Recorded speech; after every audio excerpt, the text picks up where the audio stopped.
Hello my dear friends, आप सबका definitely positive में स्वागत है। जैसा कि आप जानते हैं, हमने एक लेक्चर सीरीज शुरू की है आरएएस और आरपीएससी के द्वारा जो भी एग्जाम्स कंडक्ट करवाए जाते हैं उनके लिए। तो चलिए हम अपने डेली न्यूज एनालिसिस पे चलते हैं। तो पहली न्यूज, जैसा कि आप देख सकते हैं स्लाइड में, ये है कि 2040 तक माइक्रोप्लास्टिक्स का नंबर 317 ट्रिलियन तक पहुंच जाएगा। तो अब आप सोच रहे होंगे कि माइक्रोप्लास्टिक आखिर होता क्या है। तो मैं आपको बता दूं कि माइक्रोप्लास्टिक बहुत ही छोटे प्लास्टिक के कण होते हैं जिनका डायामीटर 5 mm से भी कम होता है। और इसके बारे में ये जो न्यूज है ये बेसिकली साइंस मैगजीन है PLOS, उसके द्वारा प्रकाशित की गई एक स्टडी है, उसमें ये आया है। और एट प्रेजेंट 2019 में जो माइक्रोप्लास्टिक है वो महासागरों में उनका जो नंबर है वो 193 ट्रिलियन तक पहुंच गया है और 2040 तक ये 317 ट्रिलियन तक पहुंच सकता है। तो ये एक काफी, हम कह सकते हैं कि बहुत ही चिंतनीय विषय है। ऐसा क्यों है? ऐसा इसलिए है क्योंकि माइक्रोप्लास्टिक एक तो काफी छोटे होते हैं। तो बीच में एक ऐसी न्यूज भी आई थी कि ये कई बार जो ह्यूमन बीइंग्स रहते हैं उनके ब्लड में भी ये पाए जाते हैं, उनके ब्लड सैंपल्स में भी ऐसा कुछ मिला था माइक्रोप्लास्टिक। इसके अलावा ये जैसे जब जो एयर पोल्यूशन, जैसे जहां पे एयर पोल्यूशन ज्यादा होता है, जैसे दिल्ली हो गए या फिर जो जयपुर हो गया, जो सिटीज होती है महानगर जहां पर पोल्यूशन ज्यादा होता है, तो वहां पे भी ये हवा के द्वारा आपके लंग्स और आपके इंटरनल ऑर्गन्स में डिपॉजिट हो सकते हैं। तो इसीलिए माइक्रोप्लास्टिक बहुत ही खतरनाक होते हैं। और इसका मैंने आपको डायामीटर बता दिया कि कितना रहता है। इसके अलावा माइक्रोप्लास्टिक दो टाइप के होते हैं, एक होता है प्राइमरी माइक्रोप्लास्टिक, एक होते हैं सेकेंडरी माइक्रोप्लास्टिक। प्राइमरी माइक्रोप्लास्टिक वो होते हैं जो कि काफी टाइनी पार्टिकल्स होते हैं, टाइनी माइक्रोप्लास्टिक, जो जैसे कि जो पर्सनल केयर प्रोडक्ट्स होते हैं उनमें माइक्रो बीड्स रहते हैं, वो टाइनी पार्टिकल्स जो रहते हैं वो होते हैं प्राइमरी माइक्रोप्लास्टिक। और सेकेंडरी माइक्रोप्लास्टिक क्या होते हैं, जिनका जो ऑलरेडी जो जैसे प्लास्टिक प्रोडक्ट होते हैं, जैसे प्लास्टिक की बॉटल्स हो गई या हम सिंगल यूज प्लास्टिक में जैसे स्ट्रॉ हो गई, ये जब डिग्रेड होते हैं तब इनका साइज धीरे धीरे छोटा हो जाता है और तब ये जिस साइज में पहुंच जाते हैं वो होते हैं सेकेंडरी माइक्रोप्लास्टिक। तो ये कुछ एक्स्ट्रा बैकग्राउंड इंफॉर्मेशन थी इस न्यूज आर्टिकल से रिलेटेड। अब मैं आपको इसमें ये भी बताती हूँ कि ऐसा मतलब हम इसको टैकल कर कैसे सकते हैं। अगर गवर्नमेंट के हम देखें कि वो क्या इनिशिएटिव ले सकती है, तो इसमें इनको टैकल करने के क्या क्या पॉइंट्स हो सकते हैं वो मैं आपको बताती हूँ। तो फर्स्ट है कि सबसे पहले सिंगल यूज प्लास्टिक को बैन करने की जरूरत है। इसके लिए गवर्नमेंट ने एक गाइडलाइन भी जारी कर दी है और अलग अलग स्टेट्स में इसको लेके इनिशिएटिव्स भी उठाए गए हैं। इसके अलावा जो प्लास्टिक वेस्ट मैनेजमेंट रूल 2018 आया था, उसमें एक्सटेंडेड प्रोड्यूसर रिस्पॉन्सिबिलिटी, इसका मतलब ये है इसको इंट्रोड्यूस किया गया था एक्सटेंडेड प्रोड्यूसर रिस्पॉन्सिबिलिटी को। इसका मतलब होता है कि एक होता है उत्पादक और उपभोक्ता, हम है उपभोक्ता और प्रोड्यूसर जो रहता है वो है उत्पादक। तो उनके ऊपर ये जिम्मेदारी दी गई कि जहां पे भी प्लास्टिक, जैसे कि जो कंपनीज होती है, जैसे PET बॉटल्स हो गई, जो भी निर्माण करते हैं प्लास्टिक की वस्तुओं का, तो उन कंपनीज को उनके ऊपर ये जिम्मेदारी सौंपी गई कि आपको ये प्लास्टिक जहां पे भी कंज्यूम हो रहा है उसको वापस आपको कलेक्ट करना है और उसके बाद में उसको रिसाइकल करना है। तो ये होता है एक्सटेंडेड प्रोड्यूसर रिस्पॉन्सिबिलिटी। तो 2018 में जो रूल आया था उसमें प्रोड्यूसर्स को ये रिस्पॉन्सिबिलिटी दी गई थी। ऑल्दो ये इतना अच्छे से अभी इम्प्लीमेंट नहीं हो पा रहा है, पर सरकार ने इसके लिए कदम उठाया है। आगे और भी कुछ इनिशिएटिव गवर्नमेंट लेती है तो उससे मैं आपको अवगत करवाती रहूंगी। और इसमें वे फॉरवर्ड क्या हो सकता है? इसमें ये वे फॉरवर्ड हो सकता है कि हम कॉम्बिनेशन टेक्नोलॉजी, एक होती है कॉम्बिनेशन टेक्नोलॉजी, उसको यूज करके माइक्रोप्लास्टिक्स को और छोटे उसको डिग्रेड कर सकते हैं। बायोडिग्रेडेबल प्लस एक तो होती है बायोडिग्रेडेबल टेक्नोलॉजी को यूज करके, और फोटोन, इन दोनों की कॉम्बिनेशन टेक्नोलॉजी को यूज करके इसको खत्म किया जा सकता है कुछ हद तक। वैसे इसका सबसे बेस्ट अल्टरनेटिव यही है कि सिंगल यूज प्लास्टिक को एकदम बैन किया जाए एवं जो रिसाइकल है और जो दूसरी टेक्नोलॉजी है उसको प्रमोट करने के लिए गवर्नमेंट इंसेंटिवाइज करे। इसके साथ ही हम कुछ पर्सनल इनिशिएटिव भी ले सकते हैं, जैसे सिंगल यूज प्लास्टिक को नो कहकर और जो हमारी ट्रिप्स होती है उनको जीरो वेस्ट ट्रिप बनाकर, और इसके साथ ही जो बॉटल वाटर है उसका भी मिनिमम यूज हम कर सकते हैं। तो इस तरीके से हम अपना कंट्रीब्यूशन दे सकते हैं। और ये तो कुछ इसके बारे में मैंने बैकग्राउंड इन्फॉर्मेशन दे दी। इसके साथ ही प्रीवियस ईयर जो यूपीएससी में ये क्वेश्चन आया था वो भी आप देख सकते हैं, माइक्रोप्लास्टिक से रिलेटेड ही है, तो ये क्वेश्चन भी आप देख सकते हैं। इसमें आपको पता चल जाएगा कि इस तरीके के क्वेश्चन एग्जाम में आते हैं कि जैसे आप इसके जैसे स्टेटमेंट पढ़ेंगे कि पहला जो स्टेटमेंट है कि जो माइक्रोप्लास्टिक होता है उसका साइज 50 mm से कम होता है। फिर जो दूसरा स्टेटमेंट है, फिर तीसरा स्टेटमेंट है कि बायोडिग्रेडेबल होता है। तो जैसे आप देखेंगे तो तीसरा स्टेटमेंट सही नहीं है, नॉर्मली ये बायोडिग्रेडेबल नहीं होता। मैंने आपको बताया कि कॉम्बिनेशन टेक्नोलॉजी हमें यूज करनी पड़ती है। तो अगर आपको ये न्यूज आर्टिकल पता होगा, इसके साथ में अगर जो मैं आपको बैकग्राउंड इन्फॉर्मेशन दे रही हूँ अगर आप इसको फॉलो करोगे तो आप एग्जाम को भी अच्छे से क्लियर कर पाओगे। नेक्स्ट न्यूज है समलैंगिक विवाह केस। ये वाला जो केस है इस पे सुप्रीम कोर्ट ने 1-2 दिन पहले यानी कि 13 मार्च को इसकी सुनवाई की थी, और इसमें ये डिसाइड हुआ है कि अब इस केस को जो 5 जज बेंच है उसमें ट्रांसफर किया जाएगा। ऐसी जो पीठ होती है, ऐसी जो बेंच होती है जो कि 2 या 2 से अधिक 2-3 जो जज होते हैं, नॉर्मली किसी भी जो भी सुनवाई होती है केसेस की तो उसमें जो जजेस की संख्या होती है वो 2 या 3 होती है। तो ऐसी जो बेंच होती है उसको कहते हैं हम डिवीजन बेंच। और जब ये 5 जजेस की बेंच में केस ट्रांसफर हो जाता है या 5 या उससे अधिक, तो वो बन जाती है कॉन्स्टिट्यूशनल बेंच या फिर संवैधानिक पीठ। तो इसमें केस को ट्रांसफर किया गया है क्योंकि ये मौलिक जो अधिकार है उनसे रिलेटेड है। और एज पर आर्टिकल 145 जो हमारे सीजेआई डीवाई चंद्रचूड़ हैं उन्होंने इस केस को ट्रांसफर कर दिया है संवैधानिक पीठ पे, और अब इसकी सुनवाई 18 अप्रैल को होगी। तो इस केस के बारे में मैंने आपको वैसे बैकग्राउंड इन्फॉर्मेशन दी थी, फिर भी मैं आपको बता देती हूँ कि ये जो है होमोसेक्सुअलिटी से रिलेटेड है। आर्टिकल जो हमारा 14-15 इसके तहत इसको जो होमोसेक्सुअलिटी थी पहले इसको क्रिमिनलाइज एक क्रिमिनल ऑफेंस माना जाता था, पर नवतेज जौहर केस 2018 में जो था उसमें इसको डिक्रिमिनलाइज कर दिया गया था होमोसेक्सुअलिटी को। पर अब इसमें ये डिमांड की जा रही है, जो LGBTQ कम्युनिटी है वो डिमांड कर रहा है कंटिन्यूसली कि अब उनको सेम सेक्स मैरिज के लिए भी अलाउ किया जाए। तो अब देखते हैं इसमें क्या आगे रहता है। 18 अप्रैल को इसकी सुनवाई होगी और इसकी लाइव स्ट्रीमिंग की जाएगी, जिससे कि सब लोग जो हमारी पूरी देश की पब्लिक है वो सब इस न्यूज को अच्छे से कवर कर पाए। अब नेक्स्ट न्यूज है कि इंडिया अभी भी हथियारों का लार्जेस्ट इंपोर्टर है, यानी अभी भी विश्व में सबसे ज्यादा हथियारों का इंपोर्ट इंडिया के द्वारा किया जाता है। और ये न्यूज है सिप्री के द्वारा प्रकाशित। सिप्री है Stockholm International Peace Research Institute, जो कि हर साल इस प्रकार की रिपोर्ट पब्लिश करता है। तो इसके बारे में अगर मैं आपको बताऊं तो इंडिया जो है वो लार्जेस्ट इंपोर्टर तो है, पर पिछले कुछ टाइम से इंडिया ने इसका इंपोर्ट कम किया है और इसका इंपोर्ट 11% तक कम हुआ है।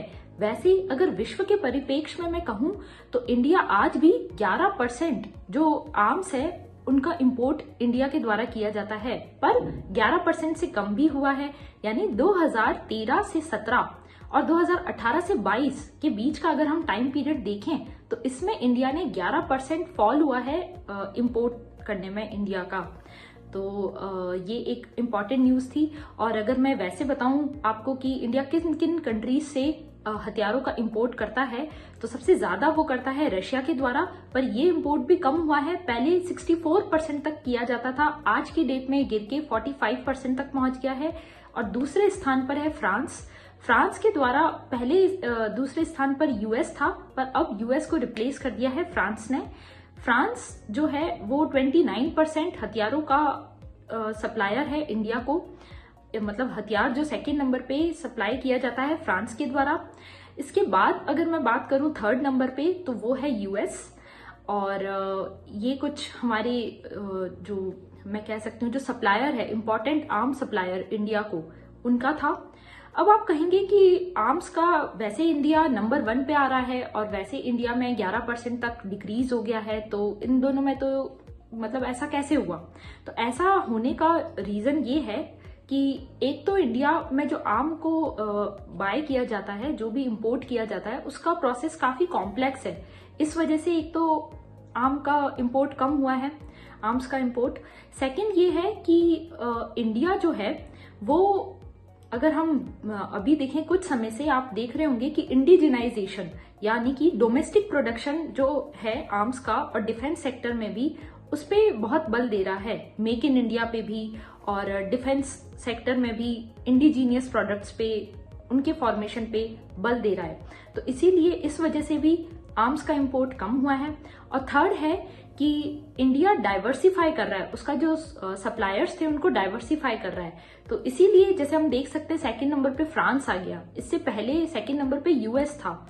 तो फ्रांस का अगर हम 2013-17 से 2018 और 22 ये वाला एक टाइम पीरियड में अगर हम देखें तो फ्रांस का से जो हम इंपोर्ट कर रहे हैं वो 489% तक ग्रो हुआ है।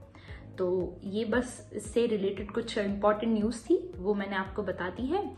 आप इस आर्टिकल में भी देख सकते हैं, ये द हिंदू का आर्टिकल था। तो इसको जितना इजी वे में जो एग्जाम पॉइंट ऑफ व्यू से आपके लिए इम्पोर्टेंट है वो चीज मैंने आपको एक्सप्लेन कर दी है। अब नेक्स्ट न्यूज है खुदरा महंगाई से रिलेटेड। खुदरा महंगाई यानी रिटेल इन्फ्लेशन। अभी भी अगर हम देखेंगे तो रिटेल इन्फ्लेशन 6.44% है। फरवरी का महीने की मैं बात कर रही हूँ, 6.44। ये मार्जिनली जनवरी के महीने से मार्जिनली थोड़ा कम हुआ है। पहले 6.5% के करीब था जनवरी में और अभी 6.44 है। पर जो आरबीआई है उसके अकॉर्डिंग जो इन्फ्लेशन की लिमिट है, यानी महंगाई की जो लिमिट है, वो 4 ± 2% होनी चाहिए। यानी कि अधिकतम 6% और मिनिमम 2% तक ही इसका जो इन्फ्लेशन है उसका दायरा होना चाहिए। तो ये इससे रिलेटेड कुछ इंफॉर्मेशन थी कि एक तो आरबीआई की लिमिट कितनी होनी चाहिए, 4 ± 2%। इसके अलावा आपको ये जो डेटा आता है, जैसे हर जो मंथली डेटा आता है वो आपको याद रखने की जरूरत नहीं है। इसके लिए आपको बस बैकग्राउंड इन्फॉर्मेशन होनी चाहिए कि खुदरा महंगाई क्या होती है, ये किसके द्वारा मेजर की जाती है। तो ये मैं आपको, ये बैकग्राउंड इन्फॉर्मेशन है वो बता देती हूँ। तो सबसे पहले जो खुदरा महंगाई है या रिटेल इन्फ्लेशन है, ये इंडेक्स इसका होता है सीपीआई इंडेक्स, उसके द्वारा इसको मेजर किया जाता है। इससे पहले 2014 से पहले आरबीआई डब्ल्यूपीआई का यूज करता था, वो था होलसेल प्राइस इंडेक्स। तो जो डब्ल्यूपीआई था वो प्रोड्यूसर लेवल पे था, इसीलिए उसको चेंज करके 2014 में आरबीआई ने सीपीआई को अडॉप्ट कर लिया। सीपीआई जो है ये रिटेल बायर्स जो हैं, जैसे कि हम जो उपभोक्ता हैं, उनके लेवल पे ये इन्फ्लेशन को मेजर करता है। तो ये उपभोक्ता के पर्सपेक्टिव से ज्यादा अच्छा कह सकते हैं, ज्यादा एक्यूरेट इन्फ्लेशन को बताता है कि अभी कितना इन्फ्लेशन चल रहा है। ठीक है। और अगर मैं सीपीआई और डब्ल्यूपीआई में डिफरेंस की बात करूं तो सीपीआई में कमोडिटीज और सर्विसेज दोनों को लिया जाता है, यानी वस्तुएं और सर्विस दोनों को लिया जाता है, जबकि डब्ल्यूपीआई में सिर्फ और सिर्फ वस्तुओं को लिया जाता है, उसमें सर्विसेज को नहीं मेजर किया जाता है। और सीपीआई जो है वो रिटेल बायर्स है उनको कंसीडर करता है और डब्ल्यूपीआई वो प्रोड्यूसर्स को कंसीडर करता है। फिर हम सीपीआई की बात करें तो उसमें बेस ईयर 2012 ले रखा है और डब्ल्यूपीआई में बेस ईयर 2011-12 है। फिर और अगर मैं बताऊं तो सीपीआई जो है उसमें उसको मेजर किया जाता है नेशनल स्टैटिस्टिकल ऑफिस एनएसओ द्वारा मेजर किया जाता है और डब्ल्यूपीआई को मेजर किया जाता है ऑफिस ऑफ इकोनॉमिक एडवाइजर। तो ये इससे रिलेटेड कुछ बैकग्राउंड इन्फॉर्मेशन भी थी। अब आप अगर इस आर्टिकल को देखोगे तो आपको इसमें सिर्फ ये एक जानकारी मिलेगी कि हाँ अभी इन्फ्लेशन कितना चल रहा है, और ये जानकारी आपके एग्जाम पॉइंट ऑफ व्यू से इतनी जरूरी नहीं होती। बस आपको ये ध्यान रखना है कि हाँ जो आरबीआई की लिमिट है उससे ज्यादा इन्फ्लेशन चल रहा है। इसके पीछे की जो बैकग्राउंड जो इन्फॉर्मेशन है वो बहुत इंपॉर्टेंट होती है, वो एग्जाम में यही चीज पूछी जाती है, चाहे फिर वो प्रीलिम्स हो, मेंस हो या फिर आपका इंटरव्यू हो। अब नेक्स्ट इंफॉर्मेशन है कि अमेरिका में आप 2-3 दिन से ये न्यूज पढ़ रहे होंगे कि सिलिकॉन वैली बैंक जो है वो बंद हो चुका है। अब इसके बाद एक और बैंक है सिग्नेचर बैंक, वो भी बंद हो गया है। तो ऐसा क्यों हुआ, इसके बारे में मैंने कल बहुत ही डिटेल में डिस्कस किया था कि सिलिकॉन वैली बैंक के बंद होने के पीछे क्या रीजंस थे और उसके बंद होने से इंडिया में क्या इम्पैक्ट पड़ेगा। तो इसी तरीके से सिग्नेचर बैंक है, उसके बंद होने पर भी क्या इम्पैक्ट पड़ेगा, वो भी कुछ कुछ सिमिलर ही है। बस आज जो न्यूज़पेपर है उसमें फेडरल एक चीज आई थी, फेडरल डिपॉजिट इंश्योरेंस, जो वहां की एजेंसी है फेडरल डिपॉजिट इंश्योरेंस कॉर्पोरेशन, इसके बारे में बताया गया था। तो इसके बारे में मैं आपको कुछ बता देती हूँ कि जैसे इंडिया में deposit insurance credit guarantee corporation रहता है, वैसे ही यूएस में फेडरल डिपॉजिट इंश्योरेंस कॉर्पोरेशन रहता है। इनका क्या काम होता है, ये एजेंसीज होती है कि जो बैंक में आप पैसा डिपॉजिट करते हो उस पे आपको इंश्योरेंस प्रोवाइड करती है कि अगर किसी केस में ये पैसा डूब जाता है तो आपको कुछ लिमिट तक उस पैसे पे इंश्योरेंस मिलेगा। जैसे कि इंडिया में 5 लाख तक आपको इंश्योरेंस, आपने चाहे वो पैसा कितना भी हो, तो इंडिया में आपको 5 लाख तक इंश्योरेंस मिलता है कि आपको 5 लाख तक रुपए वापस मिल जाएंगे। वैसे ही यूएस में ये अमाउंट है 2.5 लाख डॉलर। तो ये कुछ थी इन्फॉर्मेशन जो मैंने आपको दे दी है। इसके अलावा अगर आप डिटेल में जानना चाहते हैं तो कल का वीडियो आप देख सकते हैं, उसके स्टार्टिंग में ही मैंने इसको अच्छे से डिस्कस किया था कि जो सिलिकॉन वैली बैंक है उसके डूबने के क्या क्या रीजंस थे। अब आप नेक्स्ट न्यूज देखोगे तो उसमें आप देखोगे कि ये तो जयपुर से रिलेटेड एक लोकल न्यूज है कि 50 करोड़ में 500 वाहनों की पार्किंग के लिए जगह बनाई जाएगी। तो इसमें क्या इम्पोर्टेंट है, तो इसमें ये इम्पोर्टेंट है कि इससे हम अपने एग्जाम में कुछ पॉइंट्स ले सकते हैं। जैसे कि यदि किसी स्थान पे ट्रैफिक की बहुत प्रॉब्लम है और अगर वहां पे पार्किंग बनाई जा रही है तो किस प्रकार की पार्किंग बनाई जा सकती है। जैसे इसमें लिखा है भूमिगत पार्किंग, तो भूमिगत पार्किंग ये होता है अंडरग्राउंड पार्किंग, तो वो किया जा सकता है। इसके अलावा भूमिगत पार्किंग के साथ ही उसके ऊपर हरी भरी घास बिछा के उसको ग्रीन किया जा सकता है, ग्रीनरी वहां हो सकती है। तो इस तरीके से ट्रैफिक की प्रॉब्लम भी सॉल्व हो जाएगी और एनवायरनमेंट पॉइंट ऑफ व्यू से भी वो अच्छा होगा। और इसमें दे रखा है कि उसको जब पार्किंग स्टेशन बनाए जा रहे हैं तो उस पार्किंग के साथ में ही जो चार्जिंग स्टेशन है, इलेक्ट्रिक व्हीकल के चार्जिंग स्टेशन, वो चार्जिंग पॉइंट्स भी वहां पे बनाए जाएंगे और सड़कों का नवीनीकरण भी किया जाएगा। तो ये 3-4 पॉइंट्स है, बस यही जरूरी होते हैं न्यूज में। तो ये सारे न्यूज के अंदर किसी पर्टिकुलर आर्टिकल में भी क्या चीज आपके लिए इंपॉर्टेंट है वो चीज मैं आपको बताती रहूंगी। अब इसी डायरेक्शन में एक और न्यूज है कि नॉन टीएसपी को टीएसपी से बाहर रखा जाए। अब ये न्यूज आप देखोगे तो ये एक पॉलिटिकल न्यूज है, तो ये भी एग्जाम पॉइंट ऑफ व्यू से इतनी इंपॉर्टेंट नहीं लगती है, पर इसमें कुछ पॉइंट्स इंपॉर्टेंट है। जैसे कि इसमें ये जानकारी दी गई है कि अब राजस्थान में लिंगानुपात 947 हो गया है, जो कि काफी पॉजिटिव साइन है और ये एक चीज इंपॉर्टेंट है। इसके अलावा इसमें शिक्षण संस्थाओं के बारे में बताया गया है कि जो निजी शिक्षण संस्थाएं हैं वो अगर सरकार की गाइडलाइन को फॉलो नहीं करती है या फिर अगर कोई उनसे इन्फॉर्मेशन पूछी गई हो, वो इन्फॉर्मेशन अगर वो टाइम पे नहीं देती है तो उनपे 500 रुपए का जुर्माना लग सकता है। पर अब जो कल मैंने जैसे एक आर्टिकल डिस्कस किया था उसमें मैंने बताया था कि जो विधेयक है, अभी विधानसभा का जो सत्र चलेगा उसमें ऐसा विधेयक आ सकता है कि शिक्षण संस्थाओं पे मॉनिटरिंग के लिए एक अथॉरिटी को बिठाया जाएगा। तो इस प्रकार का विधेयक, इस प्रकार का संशोधन आगे हो सकता है और इसमें कोई डेवलपमेंट्स होते हैं तो मैं आपको उससे अवगत करवाती रहूंगी। अब नेक्स्ट न्यूज है वेतन भत्ते बढ़ाने की प्रक्रिया तय करनी होगी। अब इस पर्टिकुलर न्यूज आर्टिकल में क्या चीज इंपॉर्टेंट है वो मैं आपको बताती हूँ कि अभी रिसेंटली दिल्ली में जो विधानसभा है वहां विधायकों की जो वेतन है उसको 66% तक बढ़ाया गया है और मिनिस्टर्स के वेतन को 136% तक बढ़ाया गया है। तो इसको अपोज क्यों किया जा रहा है? उसको अपोज करने का मेन रीजन ये है कि ये वेतन भत्ते बढ़ाने वाली जो संस्था है वो विधानसभा खुद है।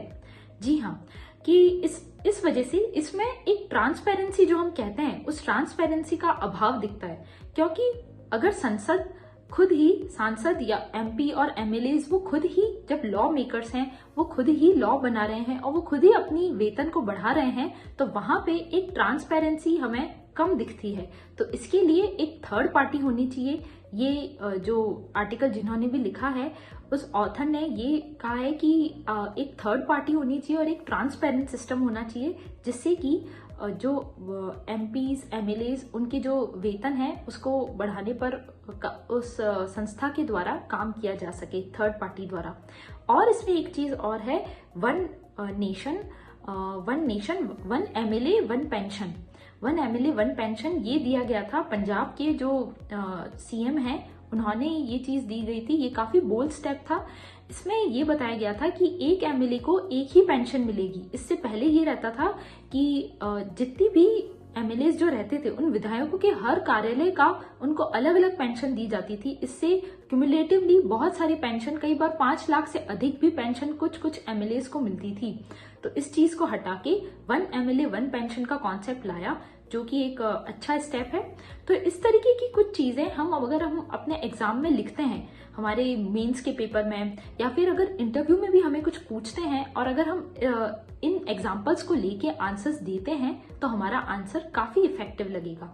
इसी तरीके से जैसे हम बात करें, जैसे नेशनल जुडिशियल अपॉइंटमेंट कमीशन, उसको अनकॉन्स्टिट्यूशनल कह दिया था, क्योंकि कोलेजियम सिस्टम जो था उसमें भी यही रहता है कि सुप्रीम कोर्ट के जजेस खुद ही जजेस को अपॉइंट करते हैं। तो उस केस में भी एक ट्रांसपेरेंसी का अभाव दिखता है। तो जब इस तरीके की चीजें आती है तब एक थर्ड पार्टी होना जरूरी हो जाता है, क्योंकि वो उस सिस्टम की ट्रांसपेरेंसी को बढ़ाता है।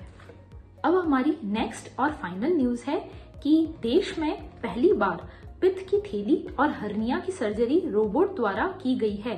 इससे पहले भी जयपुर में, जो जयपुर का SMS हॉस्पिटल है, वहां पर 2 दिन पहले ही रोबोटिक्स का यूज करके, रोबोटिक्स जो टेक्नोलॉजी है और रोबोट्स का यूज करके जो किडनी होता है उसका ट्रांसप्लांट किया गया था। उसको एक किडनी को रिमूव किया गया था 2 जनों के। तो ये 3 दिन में 5 सर्जरीज रोबोट द्वारा परफॉर्म की गई है और ये काफी एक प्रोग्रेसिव स्टेप है और लेटेस्ट टेक्नोलॉजी का कंटिन्यूसली यूज हो रहा है। ये एक पॉजिटिव स्टेप है। मेडिकल फील्ड में भी, एजुकेशनल फील्ड में भी टेक्नोलॉजी का कैसे पॉजिटिव यूज हो सकता है, ये इस चीज में बताया गया है। Thank you. इसी के साथ मैं अपने वीडियो लेक्चर को खत्म करती हूँ और कल फिर से मिलते हैं एक नए वीडियो लेक्चर में, जिसमें हम डेली न्यूज एनालिसिस को देखेंगे। आपने देखा, मैंने द हिंदू और राजस्थान पत्रिका के इम्पोर्टेंट आर्टिकल्स को कवर किया है। उसके साथ ही UPSC के प्रीवियस ईयर में जो क्वेश्चंस आ रखे हैं उन्हें भी कवर किया है। तो stay tune for more such informative content and please subscribe to my channel.